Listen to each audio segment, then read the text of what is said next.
I died in a fire. But apparently that wasn't the end. It was the beginning of the strangest song of my life. The ceiling was unfamiliar. White. Too white. My breath hitched as I sat up, the sheets sliding off my chest like they belonged to someone else. That was my first clue. The second came when I stumbled into the bathroom and looked into the mirror. I froze. The man staring back at me had cold, sharp cheekbones, dark eyebrows too perfectly shaped to be accidental, and eyes that looked like they hadn't cried in years, if ever. His hair was styled, trimmed, not like the messy curls I used to hate combing through. His mouth wasn't mine, it wasn't me. But I was moving, breathing, standing, alive. Except I had died. I remembered the heat, the crackling, the smoke in my lungs, and the way the world narrowed to the sound of Asa's voice screaming my name. Lucas. That was me. I was Lucas. And this was someone else's body. I backed away from the mirror, knocking over a glass on the counter. It shattered. My hands shook. I looked down. Even they weren't mine. Longer fingers. Cleaner nails. A scar I'd never had curved under the wrist like a reminder. This skin had lived a different life. And that life had a name. A leather wallet lay open on the nightstand. Inside, an ID card, silver and sleek, embossed with the name Noah Everen. I felt sick. Noah Everen. I knew that name like a wound. Noah Everen was the man who destroyed Asa's career. He was the producer who signed Asa, promised the world, then blackballed him after Asa refused to play by the industry's image games. The same Noah who called Asa too dramatic for a solo brand. The one who'd smiled through the interviews as Asa disappeared from the charts, the stages, and eventually, from everything. And now, I was wearing his face. I sank onto the edge of the bed, breathing like the floor might fall away if I didn't. How? Why me? Why this body? My eyes flicked toward the open laptop on the desk across the room. The screen had gone dark, but with a touch of his hand, it woke up. A browser tab was open. An article. Asa Lee returns after 3 years in hiding. Intimate solo set slated for this Friday at Violet Room. The image hit harder than fire. It was him, his dark hair longer now, his eyes shadowed by time and tiredness. But still Asa. Still. Him. My Asa. Or rather, the man I'd left behind when I didn't have the strength to fight for him. When I'd chosen fear over love. When I'd walked away and shattered him in the process. I could still see the last night we'd spoken, his voice breaking, mine silent. He'd asked me to stay, I didn't, and now he was singing again, the Violet Room. I knew that venue. Small, private. He probably thought Noah was the last person who'd show up. But I would, because I had to see him, even if he hated me, even if he didn't recognize me. Even if I could never say who I really was. He deserved more than a ghost. He deserved to know that someone still listened. The Violet Room was smaller than I remembered. Or maybe I was just seeing it through someone else's eyes. Warm lights bathed the space in a coppery glow. Tiny round tables with flickering candles lined the brick walls, and soft murmurs filled the room like low-tuned instruments tuning before a set. I took a seat in the back corner, where the shadows kept me company. My heart pounded like a snare drum under my ribs, and then he walked out. Asa. His silhouette was lean just like I remembered, but his presence, it had weight. He carried himself like someone who had rebuilt himself from rubble. The black tattoo that curled up the side of his neck peeked above the collar of his loose shirt. A swirl of notes and thorns. He didn't smile, didn't wave. Just picked up his acoustic guitar and sat on the tall wooden stool at center stage. The murmurs died down. I held my breath. Then he started to play. The first chord sliced through me. It was ours. A song we'd started together, in a shitty apartment on a rainy afternoon. It had never made it to the studio. Too raw, too vulnerable. It was supposed to be just for us. And now it was only his. His fingers moved over the strings like he was coaxing memories to the surface. His voice, huskier now, floated above the notes like smoke. He didn't look up, but I felt every word hit like a confession aimed straight at my chest. I bit down hard on the inside of my cheek. My eyes burned. I couldn't cry here. Not like this. Not in his body. Applause followed like a slow wave. Asa nodded once, said a quiet thank you, and walked off stage. I knew I should leave. I should have gotten up and slipped away into the streetlights and never let him see me. But I didn't.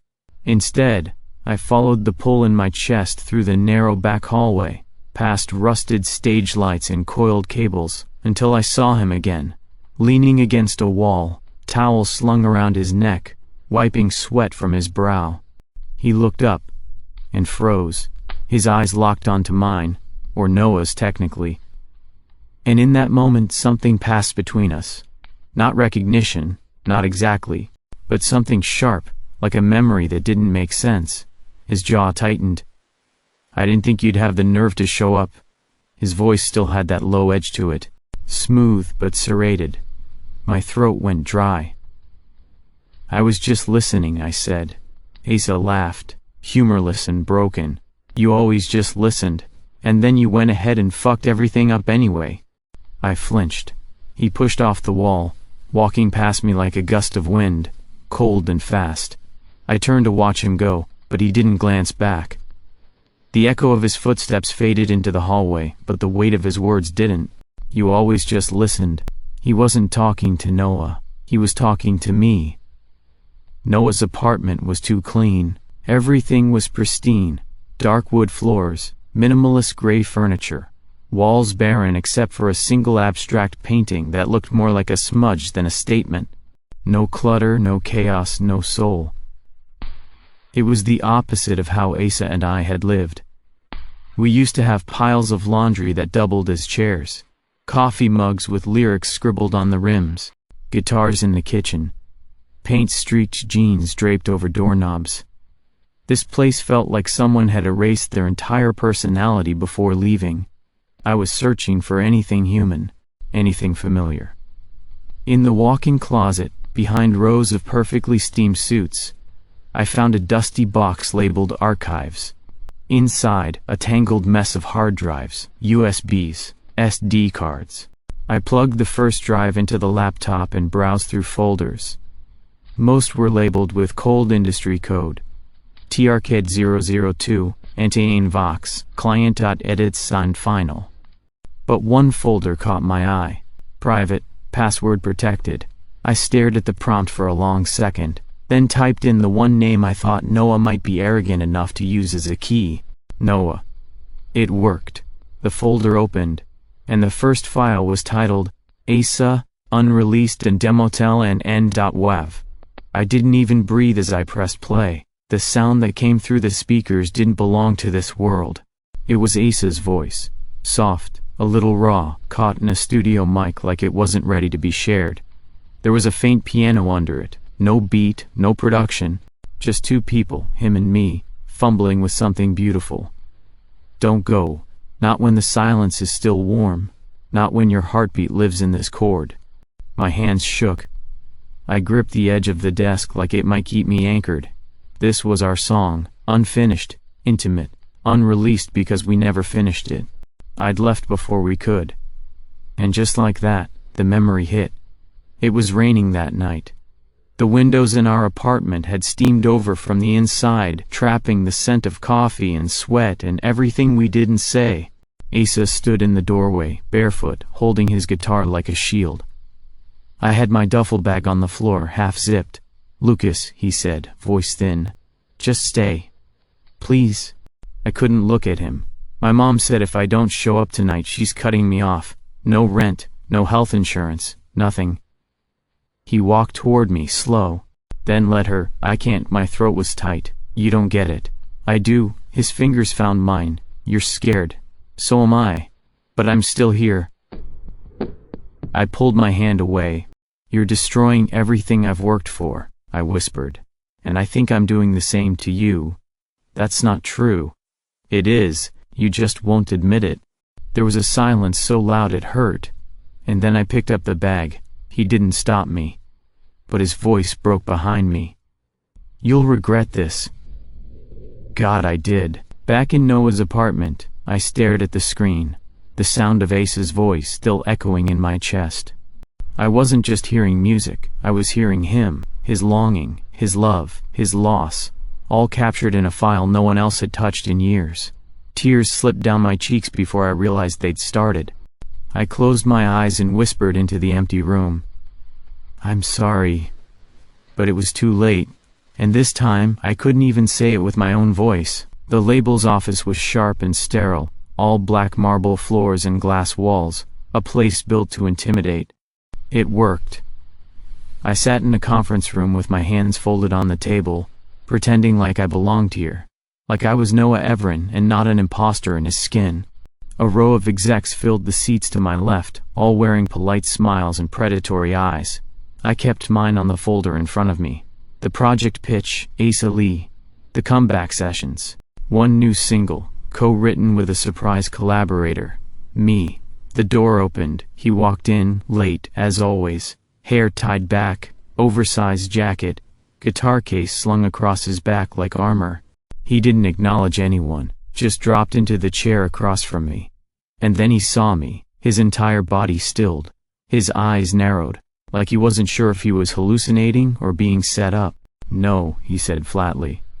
"Not with him." The room went quiet. One of the execs cleared his throat. "Asa." I said. "No," Asa repeated, standing now. "I don't care what you promised the sponsors. I'm not working with Noah Everen." I couldn't speak. I just watched as the man I loved, the man I'd left, recoiled from me like I was poison. The lead manager tried again. "You'll still have full creative control. This is just—" "No, Asa," I said quietly. He turned to me so fast it was like I'd slapped him. "Don't say my name." I swallowed hard. "Just listen, please." His jaw clenched. He looked at the team. "If I walk out of this room, the project's dead, right?" No one answered, which meant yes. He took a breath through his nose. Then, slowly he sat back down. "Fine," he said. "On one condition." The room held its collective breath. "I get final say on every lyric, every chord. If I hate it, it's gone. And I don't have to be in the same room as him unless I choose to." His eyes locked with mine as he said it. Like a warning, like a war. I nodded. "Deal." The studio the next day was freezing. Or maybe that was just the way Asa looked at me. He stayed on the far side of the glass, inside the recording booth, headphones on, arms crossed. I sat behind the console, not touching a single dial. I wasn't here to direct. I was here to listen. The song we were working on had no name yet, just a melody I'd laid down the night before. Simple, aching, built on the same kind of chords Asa and I used to write together on rainy days. He played through it once on guitar, not singing yet, then stopped and pressed the intercom. "This sounds like you're trying too hard to be emotional." I flinched. "Do you want me to change the key?" "No, the key's fine, it's just off." He played it again, slower this time. And then, when he hit the second chorus, something shifted. His shoulders eased, his fingers softened. For a moment he wasn't performing, he was remembering.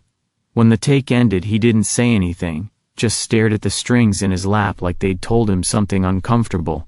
I reached for the mic. "Want to go again?" He nodded, silent. The next take was better. Warmer. Still guarded, but the edges were beginning to fray. By the third hour, we'd gone through half the bridge and a dozen rewrites. No sarcasm, no shouting, just quiet, controlled collaboration, and Asa noticed. Mid-sentence, he paused and frowned at me through the glass. "You're different," he said, not accusing, just curious. "What's your angle?" I blinked. "What do you mean?" "You're not talking over me, not lecturing me on what sells. You're just listening." I didn't know what to say. My throat felt too tight. He tilted his head, studying me. "You ever heard of a ghost note?" I nodded. A note that's felt more than it's heard. He stared a second longer. Yeah, he said softly. Exactly. Rain tapped steadily against the studio windows, like a gentle reminder of the time we were ignoring. Midnight had long passed, but we were still here, surrounded by soft hums of amps, glowing control boards, and silence that was anything but empty. Asa sat on the studio couch, hunched over his guitar, brow furrowed. I was at the keyboard, my fingers ghosting over the keys without pressing. The track was half-written, melody taking shape, lyrics forming in pieces. Tension, always in the room, had stopped being hostile and started feeling charged. I don't know, Asa muttered, scribbling something on the notepad in his lap. The verse feels too obvious. I played a quiet run of chords beneath his words, instinct guiding my fingers. F, G, D, M, B, B. Our chord. The one we always defaulted to and nothing else worked. I didn't even realize what I'd done until Asa stopped writing. His head snapped up. What was that? I paused, hands still on the keys. What? That progression. He stood, walking slowly toward me. Play it again. I hesitated, then did. F, G, D minor, B flat. Asa stared, frozen. That was our progression, he said. Mine and Lucas's. I swallowed. I heard it once. Somewhere. No. His voice dropped an octave. You couldn't have. We never recorded it. Not properly. I shrugged. Maybe I saw a clip online. We never posted it. His gaze bored into me like he was digging through my skin for answers. I remember how he played it, Asa said quietly. Soft on the G, hesitation on the D minor, like he wasn't sure he deserved it. I looked down at my hands, still resting on the keys. That's a very specific thing to remember. He didn't respond. Silence stretched between us again, thick with something neither of us wanted to name. Then he broke it. Okay, let's run with it. The tension shifted, muted but still pulsing. Asa sat beside me, close enough that I could smell the familiar mix of worn leather and orange peel, his jacket, his shampoo, his skin. I didn't realize how much I'd missed that scent until it hit me like a song I hadn't heard in years. We worked, slowly, quietly, like two people rebuilding a bridge they didn't trust would hold. At one point I said something stupid, I don't even remember what, and he actually laughed, really laughed. It caught me off guard. His head tilted back slightly, his eyes crinkling at the edges the way they used to. That was weirdly funny, he said, recovering. Did Noah Everen suddenly develop a sense of humor? I smiled, sheepishly. You never know, I might surprise you. He gave me a look, skeptical, amused. You already have. We lapsed back into work. But the mood had changed, the air less bitter, more electric. Everything about this felt like standing too close to something warm and dangerous. After a while he nudged my shoulder with his. You're not like I remembered. I glanced at him, heart thudding. No? You used to talk over me, argue just to win. Always had some lecture about brand alignment and marketability. Sounds exhausting, I muttered. It was. He grinned. Then quieter, but now. You just listen. You give space. You feel things. He looked away after that, like he hadn't meant to say it aloud. I wanted to tell him that I was still me, that the reason everything felt familiar was because it was, but I couldn't. He wasn't ready to hear that. And I wasn't ready to lose him again. So I said the only thing I could. Maybe people can change. He stared at the keys for a moment. Maybe, he murmured. Then, barely loud enough to hear, who the hell are you, Noah? My chest ached. I'm still him, I wanted to scream. Still the one who knew how to make you laugh without trying. Still the one who loved you enough to leave. Even when it tore me apart. But all I said was, someone who wishes he could go back. He didn't answer. But he didn't move away either. And in that silence, we played the rest of the song together. Two people trying to find their way through the same melody from different sides of the past. Noah's apartment was silent except for the ticking of an expensive wall clock, probably chosen by some designer to make the place feel alive. It didn't work. I sat at his desk, flipping through a leather-bound notebook I found hidden in a drawer behind stacks of unread business magazines. It was full of scrawled notes, percentages, meeting summaries, names, and tucked in the back, folded 3 times, was a contract. My name wasn't on it, but Asa's was. Artist, Asa Lee. Label, Vireo Sound. Executive, Noah Everen. The more I read, the more nauseated I felt. It wasn't just a bad deal, it was a trap. Hidden clauses tied him to endless production cycles with no guarantee of release. Performance requirements that couldn't be met without label-funded promo, which the contract itself didn't promise. If Asa had pushed back, the label could have dropped him without penalty, while keeping the rights to anything he'd already recorded. This was what I'd walked away from him for? I thought I'd ruined things by leaving, but Noah had dismantled what was left, and Asa never told me. He carried that pain in silence. I stared at the pages, my hands shaking. Then I opened Noah's laptop, logged into his secured email. The password had been the same as the folder before, his own name. Of course it was. I drafted an internal message to the label's legal department. Subject, R.E., Artist Contract, Asa Lee. Please review the attached original agreement. Effective immediately, terminate exploitative clauses, per Section 8, 4 billions. Retroactive control of material to be released back to artist. Noah Everen. I attached a scanned copy of the contract with the offending clauses highlighted. I hit send. It was the only thing I could do. Not as Noah, not even as Lucas, just as someone who should have fought for him from the start. The next day in the studio, Asa walked in 10 minutes late, phone still in his hand, brows drawn in tight confusion. He barely said hello before tossing his jacket onto the couch and pacing in front of the mixing board. "You're not gonna say anything?" he said finally, turning to me. I blinked. He held up his phone. "The email from legal." I stayed quiet. "They said you voided half my contract, gave me rights back. Retroactive termination? I didn't even know that was possible." I forced a breath. It was the right thing to do. Why now? I met his gaze. "Because you deserved better." "Always did." His expression flickered. Frustration, disbelief. Something like hope tangled beneath it. He leaned on the back of a chair. "You trying to buy redemption, Noah?" "No," I said quietly. "I'm trying to do something right, even if it's late." He studied me like I was a puzzle he'd seen before. But the edges didn't quite fit the way they used to. "Just so we're clear," he said, voice low, "this doesn't change anything. I know, you don't get to rewrite the past. I'm not trying to." "Then what are you doing?" I hesitated. The words came slowly. "Giving you the space to write your own future." That silenced him. He turned away, ran a hand through his hair. When he spoke again, his voice had softened, barely. "It's too late," I nodded. "Yeah. It probably is." He looked back at me. "But maybe..." "Not entirely. It wasn't forgiveness. Not yet. But it wasn't rejection either. And for now, that was enough." The rain had turned violent by the time the rest of the team cleared out for the night.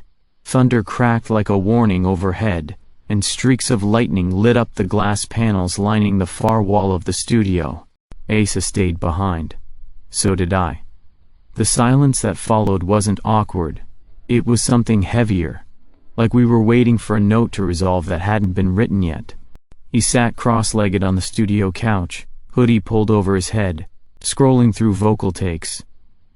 I was behind the desk, adjusting EQ levels just to have something to do with my hands. "Playback take 6, he said. I tapped the file. His voice filled the room again, slightly sharp on the bridge, but emotionally raw in a way that made it hard to edit. When the playback ended, I waited. Asa was quiet. Then he exhaled through a laugh and shook his head. I sounded like I was confessing to murder. I smiled. "You sounded honest." He pulled the hood down, glancing at me. That's worse. I leaned back in the chair, folding my arms. You always hated sounding vulnerable. He tilted his head. Did I? My breath caught. He didn't mean it the way I heard it, but it still landed like a bullet. Asa sat up straighter, draping one arm along the back of the couch. If Lucas were here, he said slowly, you wouldn't be... The words came so softly, so suddenly, I wasn't ready for the way they knocked the air out of my chest. If Lucas were alive, he continued, eyes fixed on a dark spot on the floor, he'd be sitting there. He'd be finishing this song with me. He'd be the one hearing it first, not you. I swallowed hard. I know. You don't, Asa said. Because if he were here, I wouldn't feel this confused. I couldn't breathe. He looked up at me then, and God, it felt like drowning. There was pain in his eyes, yes, but also something else, something terrifying. Longing, recognition. He stood, walked toward the console. I didn't move. I don't like you, he said, voice low. I don't trust you. I don't even know who you are anymore. He was inches away now. But when you play, when you look at me like that... He stopped. Why does it feel like you already know me? The air between us tightened. I couldn't run, couldn't speak. Just one heartbeat. Then another. And then Asa reached out and touched the side of my face. It was the lightest thing. Barely a brush of fingers. But it shattered me. His hand lingered, and his eyes dropped to my mouth. I should have pulled back, said something, made a joke, but I didn't. He leaned in, and kissed me. Slow, careful, like part of him already knew it wasn't the first time. His lips were warm and familiar. I closed my eyes, drowning in the ache of it. His hand slipped to the back of my neck, holding me in place like he was afraid I'd disappear. And maybe I would have. If he knew. But right now, he didn't. Right now, he was kissing a stranger who didn't feel like a stranger. When he finally pulled back, he didn't step away. He stayed close, breathing unsteadily. Why? He whispered, almost to himself. Why does this feel so damn familiar? I couldn't answer. I couldn't even lie. Panic rose fast and sharp in my chest. The guilt, the grief, the truth pressing against the cage of my ribs like it might explode. I took a step back. Another. Asa reached for me, confused. Wait. I need air, I stammered, and then I turned and ran. Out of the control room, through the lobby, into the storm. The rain hit my face like punishment. But I didn't stop, because if I had, I would have said it. I would have told him. It was me. It was always me. The storm hadn't stopped by morning. Gray light filtered through the sheer curtains of Asa's apartment, casting the room in a soft, restless glow. His place was smaller now, not the loft we used to share. This one had only what he needed: a couch with a few tiers, a scratched upright piano, a shelf half filled with vinyl and worn books, and a pile of notebooks on the table in front of him. He sat cross-legged on the floor, fingers absent-mindedly flipping pages. He'd been trying not to think about the kiss, about the way it made his bones ache and his brain short-circuit. But instead of answers, all he found were echoes and questions. In the third notebook, tucked between lyrics and a napkin with coffee stains, he found it. A sketch. Pencil on worn paper, fluid, confident strokes. The lines weren't tentative. They knew the shape of what they were drawing. A hand mid-motion. A guitar resting on a lap. A mouth caught just before it smiled. Asa froze. His eyes scanned the page, then the next. Another sketch. A page of random doodles that somehow still felt like someone saw him. He flipped the notebook to the back. And there, faint but familiar, was the way the artist signed their name. It wasn't a signature. It was a spiral. The same spiral Lucas used to draw when he was thinking, when he was nervous, when he didn't want to say what he felt, so he let the pencil say it instead. Asa sat still for a long moment. Then he got up, walked to the shelves and pulled out an old, nearly forgotten box. Inside, an old lyric book they'd once made together. Asa and L written in black marker, faded now with time. He opened it. There, on the last page, was the same spiral. Same pressure on the line, same curve, same hand. His heart pounded so loud it hurt. Asa dropped into the chair, head in his hands. The way Noah played piano, like his fingers were searching for memory instead of notes. The way he watched Asa when he thought no one noticed. The way he flinched at the name Lucas, like it still pierced somewhere deeper than it should. The way he kissed. He felt it. He knew it. Noah Everen wasn't Noah Everen. He was someone else. He was someone Asa had buried with songs he never finished. He stood abruptly, knocking the notebook off the table. Pages fanned out across the floor. He didn't bother picking them up. Instead, he grabbed his phone, hands shaking, fingers flying over the screen. Call. 1 ring. 2. Then, hello? Asa's voice was hoarse. Come over. A pause. Now? Yeah. His voice broke around the word. Now. The river was dark and restless, its surface fractured by city lights and the ghost of the storm. The sky had cleared just enough to show the outline of the moon, but the wind still carried the scent of rain, sharp, metallic, unfinished. I stood near the railing, waiting. My heart had been beating in the same rhythm since Asa's voice on the phone. Come over. Now. I knew what that meant. Or I thought I did. Footsteps echoed behind me, uneven, hesitant. Then he was there, standing beside me, but not too close, not touching. His hoodie was pulled low over his face, hands buried in his pockets, like he was trying to hide from the world, or from himself. We stood in silence for a long moment, only the sound of the river between us. Then he spoke. Who are you? His voice wasn't angry, it was broken. I turned toward him slowly. He didn't meet my eyes. I think you already know.